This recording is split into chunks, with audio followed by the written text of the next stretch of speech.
very important topic from the board point of view. Age pyramid shows age distribution of male and female in a combined diagram. इसमें अलग अलग हम male female को discriminate नहीं करेंगे, combined diagram में हम उन दोनों को रिप्रेजेंट करेंगे. If as distribution that is percent individual of a given age or age group is plotted for population, the resulting structure is known as age pyramid.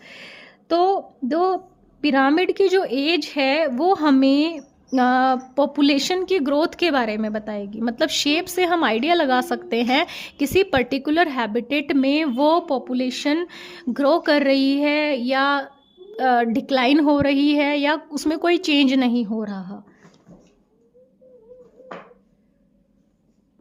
ठीक है, तो उसके बेस पे पॉपुलेशन का साइज हम डिटरमाइन कर सकते हैं वेदर इट इज़ ग्रोइंग और डिक्लाइनिंग और नॉट चेंजिंग. तो इस बेस पे 3 एज पिरामिड के टाइप होते हैं. पहला है एक्सपेंडिंग, दूसरा स्टेबल, तीसरा डिक्लाइनिंग. जब हम एज पिरामिड ड्रॉ करते हैं तो सबसे नीचे हम प्री रिप्रोडक्टिव कैटेगरी वाले लोगों को डालते हैं. प्री रिप्रोडक्टिव कैटेगरी वो लोग, वो पॉपुलेशन जो अभी रिप्रोड्यूस नहीं कर सकते, अपने प्यूबर्टी से बिलो हैं. रिप्रोडक्टिव कैटेगरी जो रिप्रोडक्टिव फेज में है, they are reproducing. Post reproductive category जो अब they will go for death only, they will not reproduce any more. ठीक है, तो अब ये जो पहला पिरामिड है यहाँ पे हम कह सकते हैं population growth is expanding, that's why it is expanding as pyramid. कैसे कि यहाँ पे जो प्री रिप्रोडक्टिव पॉपुलेशन है वो बहुत ज़्यादा है एज़ कंपेयर टू रिप्रोडक्टिव.